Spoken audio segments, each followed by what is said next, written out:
Palabra la asambleísta Vilma Andrade.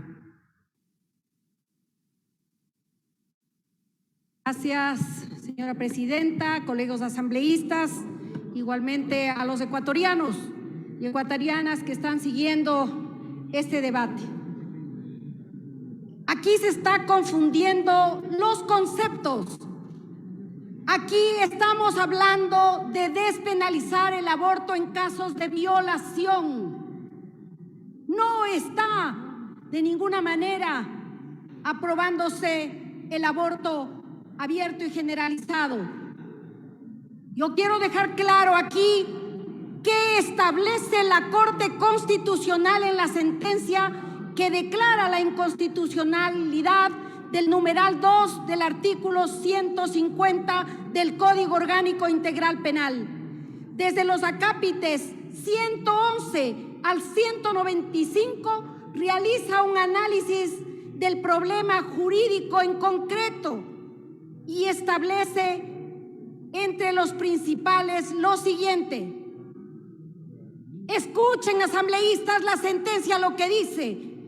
No es razonable hacer una distinción entre mujeres violadas que tienen una discapacidad mental y las niñas y mujeres violadas que no tienen dicha condición. Todo trato diferenciado, no justificado, que menoscaba derechos fundamentales de las personas, constituye discriminación y es por tanto inconstitucional.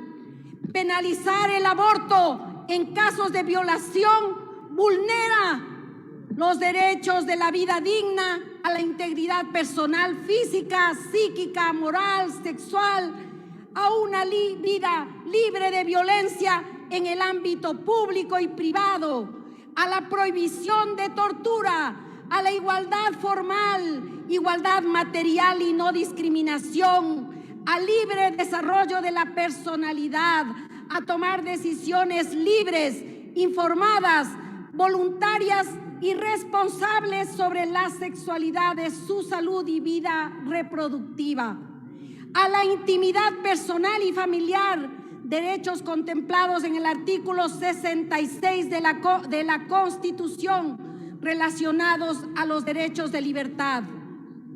Esto dice la Corte.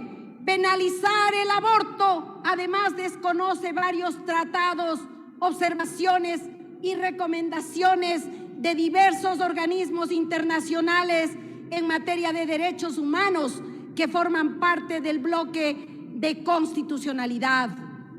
La interpretación de la Convención Americana de Derechos Humanos, las observaciones finales del Comité de Derechos Económicos, Sociales y Culturales, las observaciones finales del Comité de Derechos Humanos, las observaciones finales también del Comité contra la Tortura, porque esos organismos han observado al país.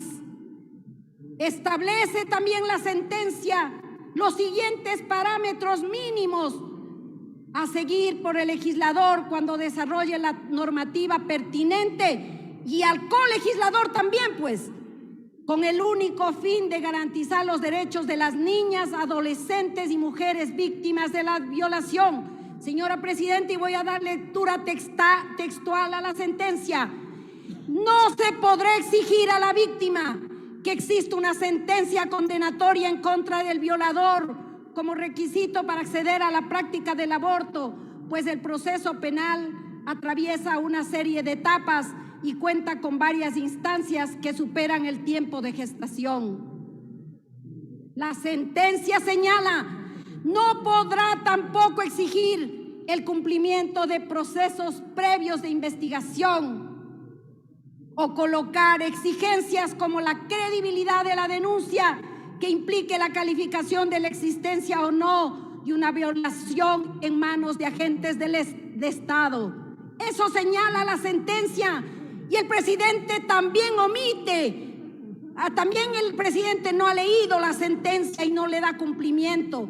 Se debe prever mecanismos de apoyo en caso de que la víctima sea menor a 18 años y sus representantes no autoricen el aborto, de manera que permita a la niña adolescente de manera confidencial expresar su propia voluntad al respecto.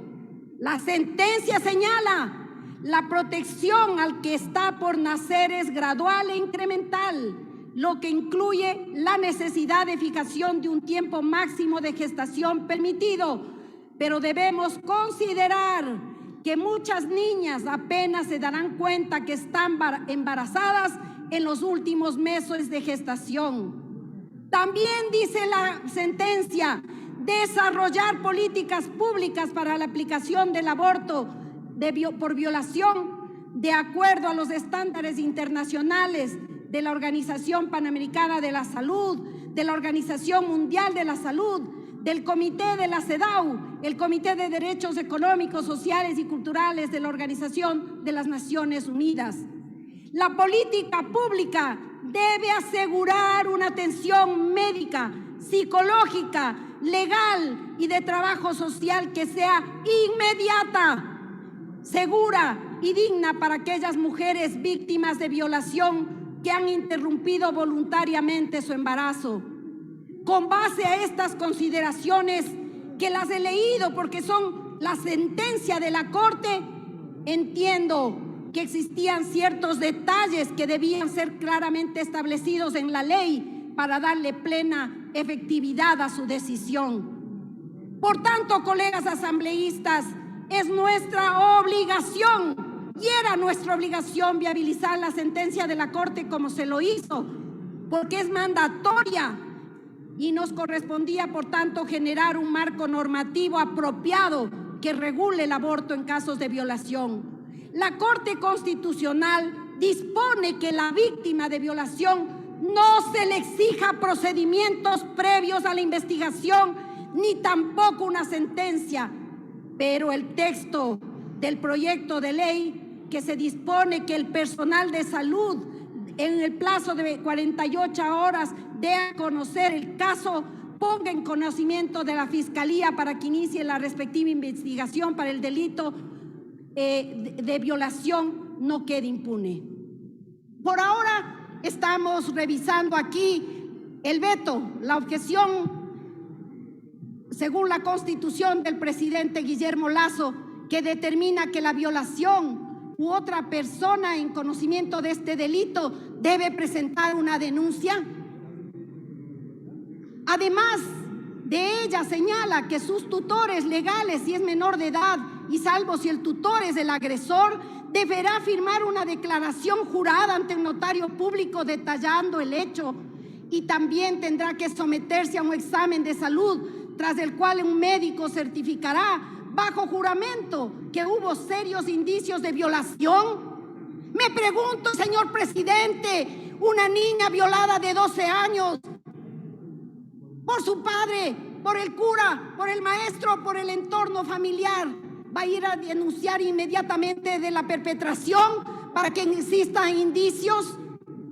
Lo que está el veto es condenando a las víctimas. El presidente no respeta la sentencia, porque ahí donde la ley dice que hay que evitar obstáculos para garantizar el acceso a la salud, el veto presidencial ha puesto 51 obstáculos. Ese veto no le sirve a las niñas, ni a las adolescentes, ni a las mujeres violadas. El presidente Lasso ignora el derecho constitucional. No solo que ignora el derecho constitucional, sino que adicionalmente también le da la espalda a la realidad de violencia que viven las niñas, adolescentes y mujeres violadas en el Ecuador. Es una burla pedirle requisitos tan absurdos a un servicio legal. Por eso es que, como hace relación en su veto presidencial de inconstitucionalidades, esta Asamblea Nacional debe remitir el veto a consideración de la Corte Constitucional para que ésta garantice lo que fue la sentencia, y es reparar a las víctimas de este crimen execrable, el más grande, que es violar a una niña inocente, a una adolescente, a una mujer en el Ecuador. Gracias, señora presidenta. Gracias, señores legisladores.